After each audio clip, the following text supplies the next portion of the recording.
राजनीति चमकाने के लिए, अपना वोट बैंक बनाने के लिए रोका। क्योंकि देखिए, मौलाना आजाद की आपने बात की, मौलाना आजाद की कोई लोकप्रियता नहीं थी भारतीय मुसलमानों में, उनको वो पोस्टर बॉय कहते थे जिन्ना, और मौलाना आजाद के नाम गांधी ने कह दिया। मतलब इतना मौलाना आजाद के लिए इतनी शर्म की बात है कि गांधी ने दिल्ली की एक प्रार्थना सभा में सोहरावर्दी उनके पास बैठे थे, तो जब दिल्ली में दंगे हो रहे थे तो गांधी ने कहा कि कम से कम सोहरावर्दी की बात कलकत्ता का मुसलमान सुनता तो है, मौलाना आजाद का तो कोई दिल्ली के मुसलमानों पे असर नहीं है। तो बोला मैं कैसे दिल्ली में दंगे दंगे रोकूं? बोला कलकत्ता के दंगे में रोकने में इसलिए कामयाब हो गया कि सोहरावर्दी की बात मुसलमान सुन रहे थे और मैं सोहरावर्दी को समझा रहा था। बोला दिल्ली के दंगे कैसे रोकूं? मौलाना आजाद की बात सुनता ही नहीं दिल्ली का मुसलमान। तो इससे शर्मनाक क्या हो सकता है? लेकिन जब बंटवारा हो गया और भारत में रह गए मुसलमानों के पास जिन्ना, लियाकत अली और सोहरावर्दी जैसे नेता नहीं बचे, तो मौलाना आजाद को लगा कि अब मैं इस तबके का नेता बन सकता हूं। तो उन्होंने अपना, मैं मुसलमानों का इकलौता नेता हूं, ये अपनी राजनीति चमकाने के लिए नेहरू के साथ मिलकर इस देश के अंदर षड्यंत्र रचा। जबकि आप और हम सब जानते हैं कि डॉक्टर अंबेडकर से न्यूट्रल व्यक्ति कौन हो सकता है? डॉक्टर अंबेडकर ने खुद कहा कि 100% पॉपुलेशन का एक्सचेंज होना चाहिए, लेकिन नहीं किया गया। दुर्भाग्य है, जब देश का बंटवारा ही धर्म के आधार पे हुआ तो पॉपुलेशन एक्सचेंज होना चाहिए था पूरी तरह से, लेकिन नहीं हुआ। ये हुआ दूसरी जगह पे हुआ, ग्रीस और टर्की में हुआ। बिल्कुल, ग्रीस और टर्की बीच में उदाहरण डॉक्टर अंबेडकर ने अपनी पुस्तक में लिखा है कि किस तरह से सिस्टमेटिक तरीके से हुआ, कितनी जानें बच गई उसमें।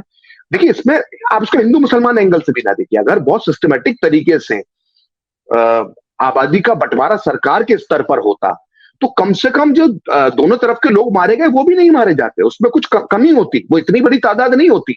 लेकिन आपने तो अलग ही तरह की एक नीति अपना ली कि भाई हम तो इधर से मुसलमानों को भेजेंगे नहीं, क्योंकि आपको कहीं ना कहीं डर था कि जिस तरह से देश की सियासत जिस तरफ जाना शुरू हो गई थी, हिंदुत्व विचारधारा 1947 में बड़े उफान पर आ चुकी थी। आरएसएस जो है लोगों का, जो महाराष्ट्र से बाहर निकलकर जिस तरह से सेवा कार्य संघ ने किया था शरणार्थियों के लिए, एक बड़ी ताकत बनकर उभर रहा था।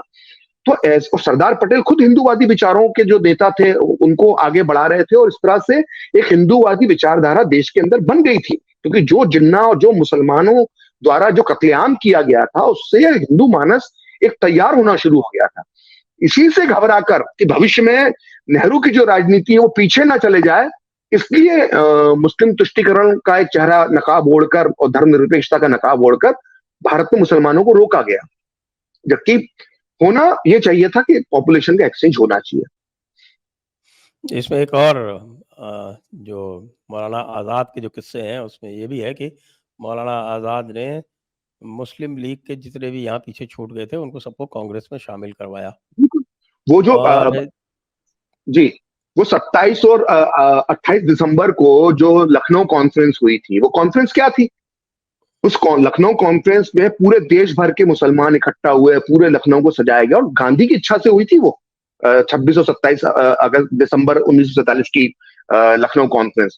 पूरे देश भर के मुसलमान इकट्ठे हुए और उसमें उन्होंने, हैरत की बात है संजय जी, उसको लेकर बड़ा ही बवाल हुआ था उस दौर में, और उसमें उस समय पाकिस्तान ने हमला कर रखा था कश्मीर में, और मौलाना आजाद, सैयद महमूद जिन्होंने माफी मांगी थी अंग्रेजों से 1942 के आंदोलन के बाद, ये सब लोगों ने कोई कश्मीर पर चर्चा नहीं की, पाकिस्तान की बुराई नहीं की, पाकिस्तान के खिलाफ बयान नहीं दिया। और द स्टेट्समैन जो उस समय एक बड़ा अखबार हुआ करता था, उसने अपनी रिपोर्ट में लिखा कि ये आजाद भारत में भी जो मुसलमान रह गए हैं, इन्होंने जो लखनऊ कॉन्फ्रेंस की है उसमें ऐसी भाषा का इस्तेमाल किया है कि ना जाने ये और कितने पाकिस्तान बनाना चाहते हैं। और इसी वजह से सरदार पटेल इतने नाराज हो गए थे संजय जी कि वो जब 3 जनवरी को सॉरी माफ कीजिएगा 6 जनवरी 1948 को लखनऊ पहुंचे, तो उन्होंने जो लखनऊ में भाषण दिया था वो ऐतिहासिक भाषण था। वो आप भी जानते हैं, उन्होंने कहा कि यही लखनऊ शहर है, यही लखनऊ के मुसलमान हैं जिन्होंने पाकिस्तान बनाया, और मुझे दुख है कि कुछ दिन पहले, जो हफ्ते भर पहले लखनऊ कॉन्फ्रेंस हुई है मुसलमानों की, उसमें एक भी शब्द पाकिस्तान के खिलाफ नहीं कहा। और इसी बात से नाराज होकर उन्होंने 3 जनवरी को कलकत्ता के मैदान में जो भाषण दिया था, बड़ा मशहूर भाषण है कि ये जो 3-4 करोड़ मुसलमान पाकिस्तान पड़े हुए हैं एक रात में कैसे बदल गए। तो ये स्थिति थी मुस्लिम नेताओं की कि एक तो पहले बना के पाकिस्तान भेज दिया, जो भारत में रह गए मुस्लिम लीग का नेतृत्व अबुल कलाम आजाद के नेतृत्व में कांग्रेस के अंदर शामिल हो गया। वो तो हमारे राही मसूम रजारा भी अपनी पुस्तक में लिख के गए क्या नाम है सर वो, टोपी शुक्ला, उनकी बड़ी मशहूर एक पुस्तक है, उसके अंदर उन्होंने लिखा है कि जो पहले मुस्लिम लीग उपाध्यक्ष मुस्लिम लीग होता था, वो है उपाध्यक्ष कांग्रेस हो गया। तो पूरा मुस्लिम लीग जो है इन लोगों ने कांग्रेस के अंदर भर लिया, और अभी भी है। कोई समाजवाद किसी का पोता समाजवादी पार्टी में है, किसी का पोता जो है कांग्रेस के अंदर है। कई लोग जानो, एक तो ऐसे में अब अचानक नाम भूल रहा हूँ, राजा महमूदाबाद के पोते हैं वो। तो राजा महमूदाबाद तो आप जानती होंगे, वो तो मुस्लिम लीग के प्रमुख प्रणेता थे जी। और एक इसका एक और रोचक तथ्य आपको बताऊं, उनका पोता सर समाजवादी पार्टी का प्रवक्ता है, और एक दिन बता रहा था कि वीर सावरकर ने 2 राष्ट्र का सिद्धांत दिया था। मैं सुन के दर्शक के तौर पर टीवी देख रहा था ना, वो हंसी आना शुरू हो गई कि मैंने किसके दादाजी हैं, दादा जान जो चिन्ना को पैसा देते थे, नैतिक समर्थन देते थे, मतलब उनका पोता आज कह रहा है कि बोले ये 2 राष्ट्र का सिद्धांत वीर सावरकर ने दिया। मैं गजब बेशर्मी है इस देश में। मतलब मोहम्मद इस्माइल खान जो जिन्होंने जिन्ना को टोपी पहनाना सिखाई थी, बाद में भारत को टोपी पहना दी, यही रुक गए। केरला वाले, मालाबार वाले। ये वो मोहम्मद वो इस्माइल मोहम्मद खान है, ये नवाब इस्माइल खान थे, ये मेरठ के रहने वाले थे सर, तीसरे नंबर के नेता। ये दो सर दोनों टोपी के वाइस चांसलर थे जो, हाँ, जो नेहरू जी ने बनाया। मतलब 1947 में भारत आजाद होने के बाद नेहरू जी ने उनको वाइस चांसलर बना दिया। मतलब हद देख रहे हैं, जो आदमी जिसकी पोजीशन ये हो, जिन्ना मुस्लिम लीग में सबसे बड़ा नेता, नंबर 1 मोहम्मद अली जिन्ना, नंबर 2 लियाकत अली खान, और नंबर 3 नवाब मोहम्मद इस्माइल खान, और नंबर 4 खलीकत जमा चौधरी। जो नंबर 3 था मुस्लिम लीग में, वो यहीं रह गया। उससे पूछो, बोला आप पाकिस्तान जाएंगे नवाब साहब? बोला अरे अपने बिरादरान को छोड़ के कैसे पाकिस्तान चले जाऊंगा, खुद यहाँ रह गए, और अलीगढ़ मुस्लिम विश्वविद्यालय के वाइस चांसलर नेहरू की मदद से बन गए। सर एक दिलचस्प बात और है, उनके दोनों बेटे जो एएमयू के वाइस चांसलर थे, वो पाकिस्तान के एम्बेसडर बन गए। हाँ, और उनके जो दोनों बेटे थे, उनको पाकिस्तान सिविल सर्विसेज का अधिकारी बनाकर भेज दिया। मतलब जैसे आईएएस अफसर भारत में होते हैं जो आप भी रहे, ऐसे पाकिस्तान सिविल सर्विस के 2 बेटे वहां पे अधिकारी बन गए।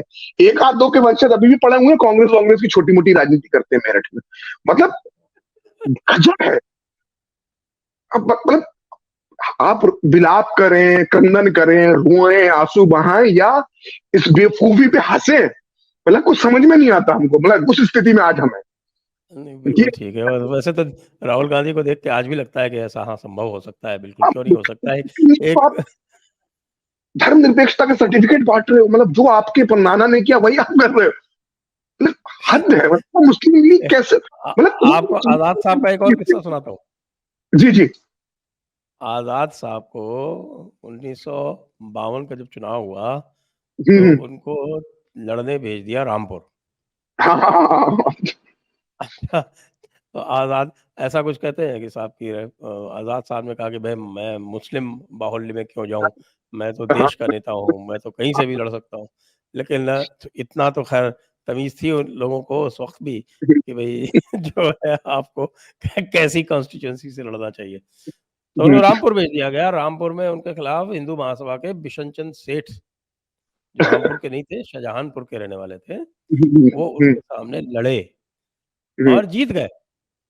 हाँ, मतलब भारत की पहली धांधली जो है, पहली जो धांधली है वो वहां से। अच्छा, फिर उसके बाद क्या होता है, उस समय क्या ज्यादातर 2 कैंडिडेट ही होते थे, कभी कभी और 3 हो जाते थे। था। आप भी पुराने आईएएस अफसर हैं। मैं बता रहा हूँ ना, उसके बाद में चेंज हुआ। तो वो जैसे अंग्रेजों के टाइम में जो 2 चुनाव हुए आपके, उसमें और बाकी जितने भी चुनाव होते थे, उसमें हर कैंडिडेट की पेटी अलग होती थी। हाँ बिल्कुल। यानी आप जो थे अपना मतपत्र मार्क कीजिए और उसको जिस आपको कैंडिडेट को वोट देना है उसकी पेटी में डाल दीजिए। हाँ। तो उसमें बताते हैं कि साहब कि वो हार गए, और तो उनसे बिशन जी से कहा कि बस घंटे भर रुक जाइए, आपको सर्टिफिकेट दे देते हैं। तो वो अपना जुलूस वुलूस निकालने चले गए, और बीच में खबर फैल गई कि साहब की मौलाना आज़ाद हार गए। तो फिर वो नेहरू जी ने गोविंद वल्लभ पंत को धमका के कहा कि अगर मौलाना हार गए तो तुम सीएम नहीं रहोगे। तो फिर उन्होंने डीएम को धमकाया, किसी और को धमकाया, तो फिर पता चला कि वो जुलूस निकाल रहे हैं और उनको खबर आई कि साहब रिकाउंट होगा। रिकाउंट होगा तो आप तो मैं डिक्लेयर कर चुके हो। नहीं, रिकाउंट होगा और रिकाउंट के लिए बुलाया गया और बहुत आसान था उस वक़्त क्योंकि जो मोहर जो लगती थी वो तो खाली उसके ऊपर लगती थी। उसमें सिंबल-विम्बल तो होते नहीं थे। तो आपस में इधर से उठा के वोट पेटियाँ जो है वो एम्प्टी की गई, इधर से उठा के वोट उधर डाल दिए गए और गिन के उनको डिक्लेयर कर दिया। अच्छा। तो उसके बाद क्या होता है 57 में 1957 में हुज़ूर जो है वो जाके वो जो मेवात जिस क्षेत्र में था, वहाँ से जाके चुनाव लड़ते हैं। हमारे मौलाना आज़ाद साहब ने जो सलमान। मेवाती वहाँ जमा किए थे, उसका पूरा फ़ायदा भी उठाया। अच्छा, एक चीज और भी मजेदार किस्सा है सर, वो छोटा सा किस्सा है। वो सरदार पटेल बहुत चिढ़ गए थे 1945-46 की, मतलब पहले से पसंद नहीं करते थे मौलाना आजाद को। जब 45-46 के चुनाव में मुसलमानों का एक वोट कांग्रेस को नहीं मिला, मतलब नकार दिया एक तरह से कांग्रेस को मुसलमानों ने, और सब जिन्ना मुस्लिम लीग को वोट दे दिए, तो और चिढ़ गए सरदार पटेल। बोले यार, इस आदमी को हमने इतने साल से अध्यक्ष बना के रखा हुआ है, ये मुसलमानों की वोट नहीं ले पाया। तो एनवी गाडगिल जो थे, जो पीडब्ल्यूडी मंत्री थे भारत सरकार में, नेहरू की सरकार में, उन्होंने पुस्तक लिखी है government form inside form government. तो उसमें वो किस्सा लिखते हैं, तो उन्होंने सरदार पटेल से मौलाना आजाद के बारे में बातचीत कर रहे थे। तो सरदार पटेल ने कहा कि हमारी पार्टी में सिर्फ एक ही राष्ट्रवादी मुसलमान है, वो है जवाहरलाल नेहरू। इसके अलावा हमारी पार्टी में कोई राष्ट्रवादी मुसलमान नहीं है। मतलब ये मौलाना आजाद भी मुसलमान नहीं है, क्योंकि इसको ये मुसलमानों की वोट नहीं ले सकता। बोले एक ही राष्ट्रवादी मुसलमान है पूरी कांग्रेस पार्टी में, जो देशभक्त मुसलमान जिसको कहते हैं ना, वो पंडित जवाहरलाल नेहरू हैं, वही असली देशभक्त मुसलमान है। बाकी सब ये एनवी गाडगिल ने लिखा है अपनी पुस्तक में, और सरदार पटेल को कोट करते हुए लिखा है। और इस तरह के तो मौलाना आजाद की स्थिति, उनकी पूरी पुस्तक आप पढ़ लीजिए, इंडिया मीन्स फ्रीडम। मतलब वो लगता है कि अपने ही बचाव में वो व्यक्ति लिख रहा है। और 36 पन्ने छोड़ गए वो कि ये अभी छप जाएगी, 10 साल बाद ये छपेगी। 36 पन्ने मत छापना, 36 पन्ने 1987 में छापना। मतलब 20 साल पहले बता गए, 20-25 साल पहले की। और जब 1987 में 36 पन्ने आते तो मालूम पड़ता कि नेहरू की भी उल्टी सीधी बातें लिखी हुई है उसमें। मतलब जिस आदमी के एहसान पे वो पला बड़ा, जो उसके दम पे चुनाव जीतता रहा, उस आदमी को भी नहीं छोड़ा उसने अंतिम समय में। मतलब गजब। मतलब सर, ये तो किस्से ऐसे ना सर, चर्चा ही होती रहेगी, ये खत्म ही नहीं हो सकती इन लोगों की।